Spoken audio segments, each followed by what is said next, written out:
আসসালামু আলাইকুম everyone, welcome to my YouTube channel simple learners. আশা করি আপনারা সবাই ভালো আছেন। আজকের ভিডিওতে আমরা আলোচনা করব লিমিটেশন অ্যাক্ট 1908 এর সেকশন 2 এর 11টি ডেফিনেশনস নিয়ে।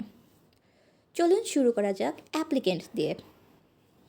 অ্যাপ্লিকেন্ট বা দরখাস্তকারী, the person who makes an application or case in court, অর্থাৎ যে ব্যক্তি আদালতে মামলা বা আবেদন করে তাকে অ্যাপ্লিকেন্ট বলা হয়।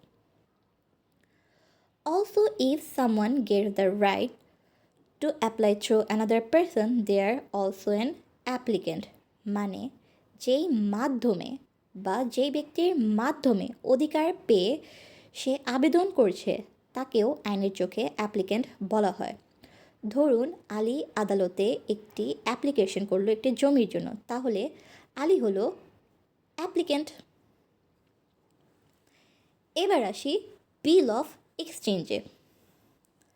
Bill of exchange, a paper that says pay money to someone, মানে হলো এটি এমন একটি কাগজ যেখানে টাকা দেওয়ার আদেশ থাকে।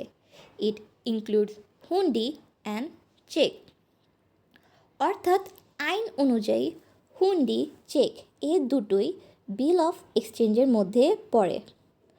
হুন্ডি আর চেক সম্পর্কে বিস্তারিত ডেসক্রিপশন বক্সের লিঙ্কে দেওয়া আছে। It can be paid on demand or a fixed time, মানে বিল অফ এক্সচেঞ্জের টাকা দেওয়া হতে পারে অন ডিমান্ড, ফিক্সড টাইমে, অর্থাৎ এক ব্যক্তি অন্যকে নির্দিষ্ট সময় বা চাওয়া মাত্র টাকা দিতে বলছে। ধরা যাক রাহাত একটি কাগজে লিখল, নূর তুমি আজ থেকেই 10,000 টাকা জান্নাতকে দেবে। এই কাগজটাই বিল অফ এক্সচেঞ্জ, কারণ এখানে টাকা দেওয়ার আদেশ আছে। এবার আমরা বন্ড কি তা বুঝি। Bond, a paper where someone promises to pay money, but the promise can be cancelled if a certain condition does not happen. Bond হলো এমন একটি চুক্তি দলিল যার মাধ্যমে কেউ টাকা পে করার প্রমিস করে, কিন্তু নির্দিষ্ট শর্ত না হলে অঙ্গীকার বাতিল হতে পারে। ধরুন জাহিদ একটি কাগজে লিখল, আমি আলীকে 20,000 টাকা দেব, কিন্তু যদি আলী কাজ শেষ না করে তাহলে আমি টাকা দেব না।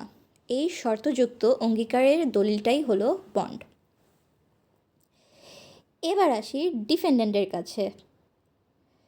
বিবাদী বা defendant, the person who is being should in court, মানে যেই ব্যক্তির বিরুদ্ধে মামলা করা হচ্ছে তাকে ডিফেন্ডেন্ট বলে। Also include someone who gets the responsibility through another person, বলতে বোঝায় যার মাধ্যমে বা যেখানে থেকে ডিফেন্ডেন্ট তার দায় দায়িত্ব পেয়েছে তাকেও ডিফেন্ডেন্ট বলা হয়। ধরা যাক জাহেদ জোর করে রাশেদের জমি দখল করলো, রাশেদ আদালতে মামলা করলো, জাহেদ হলো ডিফেন্ডেন্ট। এবার জাহেদ মারা গেল, তার ছেলে সেই জমি ধরে রাখলো, এখন ছেলে ডিফেন্ডেন্ট হবে কারণ সে বাবার মাধ্যমে দায় পেয়েছে। এবার আসি ইজমেন্টে। ব্যবহার সত্ত্ব বা easement, a right to use someone else's land or resources without a contract. এটা হলো এমন এক ধরনের চুক্তি ছাড়া অধিকার যেখানে একজন অন্য জনের জমি ব্যবহার করে পানি, আলো বাতাস, রাস্তার জন্য। মনে করেন আপনার বাড়িতে যাওয়ার রাস্তা পাশের প্রতিবেশীর জমির উপর দিয়ে পড়ে, আপনি চুক্তি না করেও সেই রাস্তা ব্যবহার করছেন। এই রাস্তা ব্যবহার করার অধিকারটাই হচ্ছে ইজমেন্ট। চলুন বুঝি ফরেন কান্ট্রি কি। বিদেশ বা foreign country, any country except Bangladesh, মানে বাংলাদেশ ছাড়া সব দেশ বিদেশ। যেমন কোরিয়া, সুইজারল্যান্ড, টার্কি, এগুলো সব বিদেশ কারণ এগুলো বাংলাদেশ নয়। এবার আসি গুড ফেইথে। Good faith, doing something with care and attention, মানে যে কাজ সতর্কতা এবং মনোযোগের সঙ্গে করা হয় তাকে গুড ফেথ বলা হয়। If you do something carelessly it's not in good faith, মানে হচ্ছে যে কাজ সতর্কতা ছাড়া করা হয়েছে সেটাকে গুড ফেথ ধরা হবে না। ধরুন একজন টিচার খাতা চেক করার সময় নাম রোল ঠিকমতো দেখে নাম্বার দিলেন, তিনি গুড ফেথে কাজ করলেন। কিন্তু না দেখেই নাম্বার দিলেন, এটা গুড ফেথ না। এখন আসি প্লেন্টিফের দিকে। বাদী বা plaintiff, the person who files a case in court, মানে যে ব্যক্তি মামলা করে তাকে প্লেন্টিফ বলে। Also include someone who gets the right to file through another person, মানে যার মাধ্যমে বা যার কাছ থেকে প্লেন্টিফ মামলা করার অধিকার পেয়েছে তাকেও প্লেন্টিফ বলে। ধরুন রাশেদ আদালতে মামলা করলো একটি জমির জন্য, রাশেদ হলো প্লেন্টিফ। রাশেদ যদি তার বাবার কাছ থেকে জমির অধিকার পেয়ে মামলা করে তবুও সে প্লেন্টিফ। তবে হ্যাঁ, বিধবার দত্তক ছেলে নিজের মামলায় বাদী হতে পারে না, কারণ সে সরাসরি অধিকার পায়নি। এবার বুঝি প্রমিসারি নোট। অঙ্গীকারপত্র বা প্রমিসারি note, a paper where someone promises to pay a fixed amount of money at a certain time or on demand,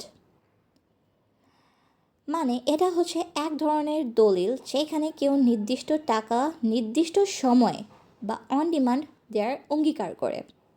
মনে করেন জান্নাত লিখে দিল, আমি 31শে ডিসেম্বর নূরকে 1,00,000 টাকা দেব। এই লিখিত অঙ্গীকারটাই প্রমিসারি নোট। এবার আসি মামলা বা স্যুটে। স্যুট হচ্ছে a civil case started in court by filing an application, মানে যে সিভিল কেস আদালতে অ্যাপ্লিকেশন ফাইল করে শুরু হয় তাকেই স্যুট বলে। কিন্তু আপিল বা দরখাস্ত স্যুটের অন্তর্ভুক্ত নয়। ধরুন আপনি আদালতে আর্জি দাখিল করে একটি জমির জন্য সু করলেন, এটা স্যুট। কিন্তু শুধু আদালতে একটি দরখাস্ত করলেন অনুমতির জন্য, এটা স্যুট নয়। আবার আপিল করলেন, সেটাও স্যুট নয়। চলুন শেষ করি ট্রাস্টি দিয়ে। Trustee, a person who keeps or manages property for someone else, মানে এমন একজন ব্যক্তি যিনি ট্রাস্টের সম্পত্তি বা টাকা ধরে রাখে অন্যজনের জন্য। Does not include fake owners, mortgage holders after paying off, or someone with no right. কিন্তু ফেক ওনার, মর্গেজ হোল্ডার বা অবৈধ দখলদারি ট্রাস্টির মধ্যে পড়ে না। মনে করেন আলী একজন এতিম শিশুর প্রপার্টি দেখাশোনা করে, কিন্তু সে নিজে মালিক না, আলী হলো ট্রাস্টি। কিন্তু কেউ জোর করে জমি দখল করে থাকলে সে ট্রাস্টি নয়। আজ আমরা লিমিটেশন অ্যাক্ট 1908 সেকশন 2 এর 11টি ডেফিনেশনস শিখলাম। ভিডিওটি ভালো লাগলে লাইক, শেয়ার অ্যান্ড সাবস্ক্রাইব করতে ভুলবেন না। ধন্যবাদ সবাইকে। আল্লাহ হাফিজ।